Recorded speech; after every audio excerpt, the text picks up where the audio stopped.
Shalom saudara-saudara, selamat bergabung di Gereja Oikos Online.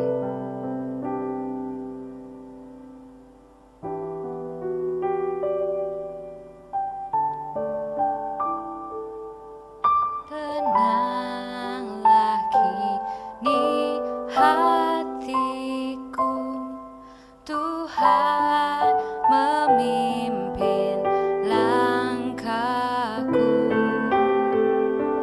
Di tiap saat dan kerja, tetap tanganku dipegang. Tuhanlah yang membimbingku, tanganku dipegang teguh. Hatiku berserah penuh, tanganku dipegang teguh.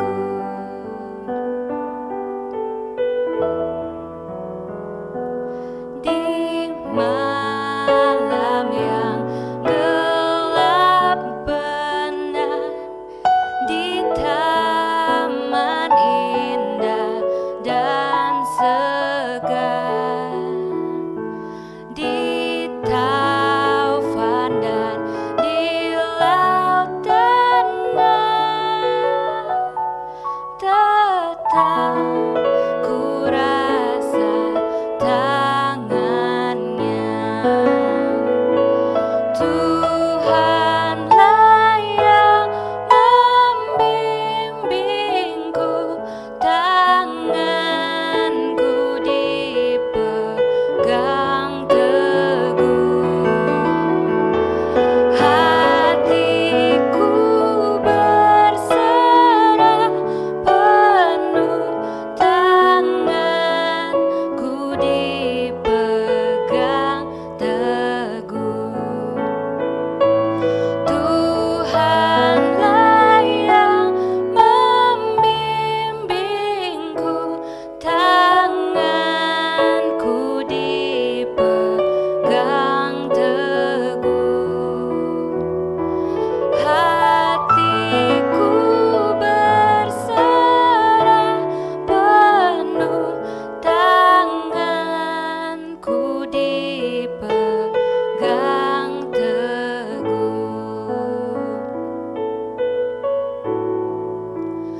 Di saat badai bergelora, ku akan terbang bersamamu. Bapa, kau raja atas semesta, ku tenang sebab kau Allahku. Di saat badai bergelora, ku akan terbang bersamamu. Bapa, kau raja atas semesta, ku tenang sebab kau Allahku. Ku tenang sebab kau Allahku.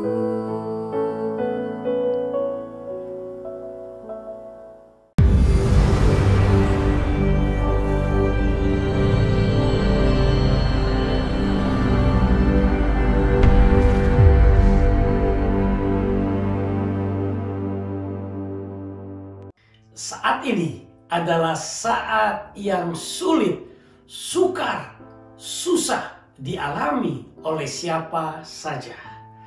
Kesusahan, kesukaran kali ini melanda semua orang dari berbagai kalangan, dari kalangan atas, menengah, bawah, bahkan seluruh dunia mengalami kesukaran. Seringkali di dalam mengalami kesukaran, kesusahan, orang berkata, kok tiba-tiba sih Makanya kami nggak siap menghadapin ini dan tambah susah. Maka semua orang takut dengan kata tiba-tiba. Tapi bagi kita anak-anak Tuhan, kesukaran, kesulitan saat ini yang kita sedang alami bukan tiba-tiba. Karena firman Tuhan sudah mengatakan, satu saat ada kesukaran yang akan melanda begitu merata di seluruh dunia. Dan untuk itu, hari ini bersama Pastor Yakub Surya dari Gembala Gereja Oiko Singapura akan mengupas ternyata bahwa kesukaran itu tidak datang tiba-tiba. Firman Tuhan sudah mengingatkan, firman Tuhan sudah mengatakannya, tapi seringkali kita mengabaikannya dan tidak peduli. Maka sebentar, dengarkan firman Tuhan yang dikupas, dan saya percaya semua kita akan diberkati. Selamat mendengarkan firman Tuhan. Shalom Bapak Ibu Saudara sekalian, puji nama Tuhan. Hari ini kita akan mendengarkan firman Tuhan yang berjudul Hari Kesusahan Melanda Seluruh Dunia. Kita sudah sekian bulan kita menghadapi dalam situasi kondisi COVID-19 dan membuat kita serba terbatas, melumpuhkan banyak segi perekonomian dan juga masalah relationship dan juga banyak hal yang terkena dampaknya. Apa kata firman Tuhan mengenai hal tersebut? Ternyata kalau kita perhatikan dengan seksama, Tuhan sudah berkata sebelumnya. Saya ingin ambil di dalam kitab Wahyu pasal 3 ayat 10. Ini adalah Tuhan berbicara kepada salah satu sidang dari 7 jemaat tersebut, yaitu sidang Philadelphia, dan Tuhan berkata demikian. Karena engkau menuruti firman-Ku untuk tekun menantikan Aku, maka Aku pun akan melindungi engkau dari hari pencobaan yang akan datang atas seluruh dunia untuk mencobai mereka yang diam di bumi.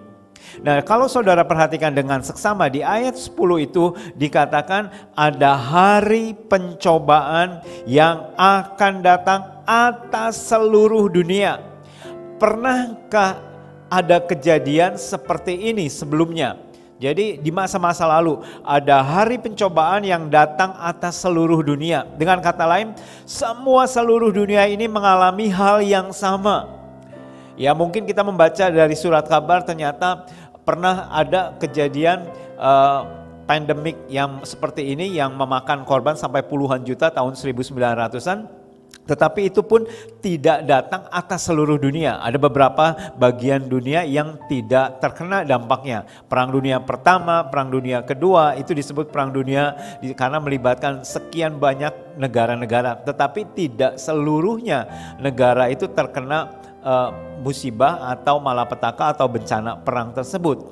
Tetapi di sini ada dikatakan hari pencobaan yang datang atas seluruh dunia. Dan kalau kita pikir-pikir, kalau kita renungkan kejadian yang baru saja atau yang saat ini sedang terjadi, COVID-19, itu benar-benar melanda atas seluruh dunia. Dengan kata lain, mau itu negara berkembang, mau negara maju, itu semuanya kena. Negara makmur, negara miskin, itu semuanya kena. Tidak hanya itu saja, orang kaya, orang miskin, berpangkat atau mungkin rakyat jelata, itu semuanya kena dampaknya. Dan dampaknya pun hampir bersama-sama. Ada orang yang di PHK, kehilangan pekerjaan, pengangguran, dan terus kemudian sakit penyakit. Semuanya tidak hanya orang dewasa, tetapi anak-anak pun terkena dampak. Mereka tidak bisa sekolah, mereka tidak bisa main di luar, mereka tidak bisa berinteraksi seperti sebelumnya. Dan itu bukan hanya di satu negara, dua negara atau satu benua, tapi seluruh dunia. Kalau saudara lihat korban-korban COVID-19 ini hampir melibatkan, bukan hampir, ya seluruh dunia itu terkena dampaknya. Dan inilah yang dikatakan hari pencobaan yang datang atas seluruh dunia. Lantas kemudian kita sebagai umat Tuhan atau gereja Tuhan atau jemaat Tuhan, apa yang harus kita lakukan dalam menghadapi hari pencobaan ini? Karena ini tidak bisa dielakkan, tidak bisa dihindari. Mau tidak mau saudara dan saya harus menghadapinya. Dan itu sedang datang. Jadi dengan kata lain penggenapan Wahyu 3 ayat 10 saya katakan saat yang kita sedang hadapi saat ini boleh kita bisa tafsirkan, boleh kita bisa katakan bahwa inilah hari pencobaan yang datang atas seluruh dunia. Saudara yang tinggal di Indonesia, saya tinggal di Singapura, dan saudara-saudara lain yang mungkin tinggal di berbagai macam belahan dunia, kita menghadapi masalah yang sama bersama dalam waktu yang hampir bersamaan. Tetapi di situ ada janji Tuhan. Karena di ayat sebelumnya dikatakan, karena engkau menuruti firman-Ku untuk tekun menantikan Aku, maka Aku pun akan melindungi engkau dari hari pencobaan yang akan datang atas seluruh dunia. Jadi ada jaminan dari Tuhan Yesus, ada jaminan dari Tuhan kita. Dia berkata, Aku akan melindungi engkau pada hari pencobaan tersebut. Dengan kata lain, pada saat terjadi malapetaka, pada saat terjadi badai, pada saat terjadi bencana pandemik seperti ini, ada janji Tuhan, Aku akan melindungi engkau. Bagaimana caranya Tuhan melindungi? Sedangkan di kiri kanan semua banyak terkena pandemik seperti ini. Saudara ingat kisah pada waktu bangsa Israel berada di penjajahan di Mesir, mereka tinggal di satu tempat namanya Goshen. Dan Tuhan memberikan hukuman kepada seluruh tanah Mesir, itu 9 tulah semua mereka terkena dampaknya. Ada hujan es, ada belalang, ada air menjadi darah, dan macam-macam tulah-tulah tersebut. Ada penyakit dan penyakit sampar pada ternak, penyakit bisul, banyak sekali. Dan seluruh tanah Mesir itu kena, kecuali tanah Goshen, di mana umat Tuhan itu ada di sana. Loh kok bisa Tuhan lindungi? Bisa, karena Tuhan itu maha kuasa. Dan Tuhan ingin buktikan apa yang dia pernah lakukan atas bangsanya atau umatnya di tanah Mesir tersebut. Dia bisa atau dia sanggup melindungi saudara dan saya pada saat pencobaan tersebut datang atas seluruh dunia tersebut. Karena itu ini adalah satu assurance, satu jaminan dari Tuhan bahwa Tuhan berkata, Aku akan melindungi engkau. Saudara dan saya ada dalam perlindungan Tuhan, ada dalam penjagaan Tuhan. Bagaimana caranya Tuhan menjaga? Saudara ingat akan kisah Ayub? Pada waktu itu ada percakapan antara Tuhan dengan iblis, dan terus kemudian iblis berusaha, dengan kata lain, dengan tanda kutip, menghasut Tuhan untuk memusuhi Ayub, ya seperti itu. Dan terus kemudian Tuhan berkata, oke, Ayub, kuserahkan ke dalam tanganmu. Sebelumnya iblis tidak bisa, karena iblis berkata, karena engkau melindungi semua yang dia miliki. Engkau melindungi kesehatannya, engkau melindungi hartanya, engkau melindungi segalanya. Makanya aku nggak bisa masuk. Tetapi saat pagar pelindungan Tuhan itu dicabut, baru setan bisa masuk. Baru musuh-musuh daripada Ayub atau orang-orang jahat bisa masuk di dalam kehidupan Ayub, termasuk penyakit di dalam kehidupan Ayub. Sebelumnya pada saat ada pagar ilahi, ada pagar Tuhan, setan gak bisa macam-macam. Nah, dengan kata lain, seperti Allah melindungi Ayub, begitu juga Allah melindungi saudara dan saya pada hari pencobaan yang datang atas seluruh dunia. Tentunya kita harus memakai hikmat kita. Kita tidak boleh mencobai Tuhan karena kita berkata, oh Tuhan melindungi saya. Maka lantas kemudian kita melanggar protokol kesehatan, pergi ke sana kemari, ya mungkin makan di mana saja, mungkin tanpa mengenakan masker atau bertemu dengan siapa saja. Kita harus memakai hikmat dari Tuhan. Jangan mencobai diri kita, jangan mencobai Tuhan Allahmu. Meskipun ada janji Tuhan, aku akan melindungi engkau, tapi kita harus tetap memakai hikmat.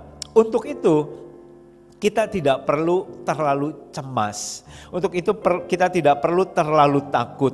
Kenapa? Karena ada janji Tuhan. Di saat badai bergelora, kita tetap aman. Karena ada tangan Tuhan melingkupi kita. Ada tangan Tuhan melindungi kita. Nah, kalau kita maju lagi ke dalam ayat 11, Wahyu 3 ayat 11 dikatakan, Aku datang segera. Jadi dengan kata lain, pada saat hari pencobaan melanda seluruh dunia, itu tidak lama-lama lagi. Atau artinya dengan kata lain, tidak dibiarkan terus berlarut sampai tahunan, sampai mungkin belasan tahun, tidak. Karena ada Tuhan berkata, aku datang segera. Jadi dengan kata lain, itu tidak lama, aku akan datang. Peganglah apa yang ada padamu, supaya tidak seorang pun mengambil mahkotamu. Jadi dengan kata lain Tuhan berkata, apa yang ada padamu saat ini engkau pegang. Saudara saat ini beriman kepada Yesus, saudara pegang. Saudara saat ini menyerahkan hidupmu ke dalam tangan Tuhan, saudara pegang janji Tuhan. Pegang iman saudara, jangan pernah ragu, jangan pernah takut, jangan pernah bimbang akan iman saudara. Kita percaya bahwa Yesus adalah hidup, bahwa Yesus memberikan saudara dan saya kehidupan yang kekal. Karena itu, apa yang saat ini kita miliki, kita pegang. Saya memiliki Yesus, saya akan pegang Yesus dalam hidup saya sampai kapanpun juga. Bencana boleh hadir, hari pencobaan boleh datang, tapi kita tetap percaya kepada Yesus.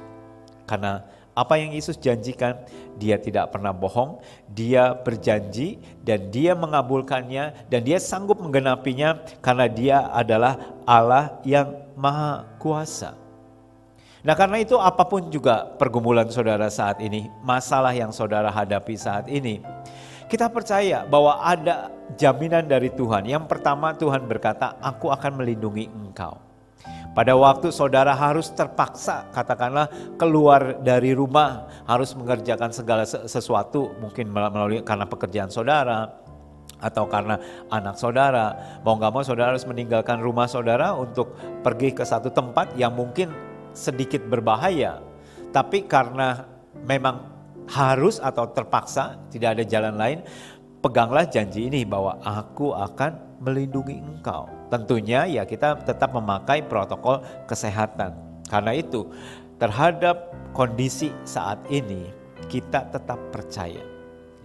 Ada orang meramalkan bahwa ini bencana COVID-19 ini itu membawa dampak banyak sekali, resesi ekonomi di mana saja. Singapura juga sedang menghadapi resesi ekonomi, dan saya dengar juga Indonesia juga sedang mengalami resesi ekonomi, dan beberapa perusahaan-perusahaan besar yang tadinya bertahan mungkin dari bulan Februari ya sudah mulai terasa, dan sampai sekarang ini itu perusahaan besar maupun menengah itu mulai terkena dampaknya dan semakin lama semakin berat. Mungkin tadinya bisa bertahan karena masih ada cadangan dana cukup atau hal-hal lain yang dirasa kayaknya masih oke.